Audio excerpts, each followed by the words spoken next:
This is Scarlett, dating stray cat sa Brooklyn, New York na nakilala bilang isang heroic mom. Nasira ang kanyang mukha dahil sa isang sunog kung saan nirescue niya ang kanyang 5 kuting.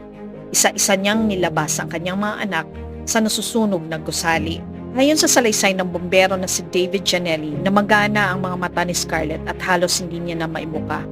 Binilang niya ang kanyang mga kuting sa pamamagitan ng pagdampi sa bawat isa gamit ang kanyang ilong. Tiniyak niyang naroon ang lahat ng kanyang mga anak bago siya nawala ng malay. Dinala ng bumbero ang mga pusa sa North Shore Animal League facility at doon ginamot. Unfortunately, hindi nag-survive ang isang kuting. Ang story ni Scarlett sa pagiging heroic mom ay umantig sa puso ng nakakarami.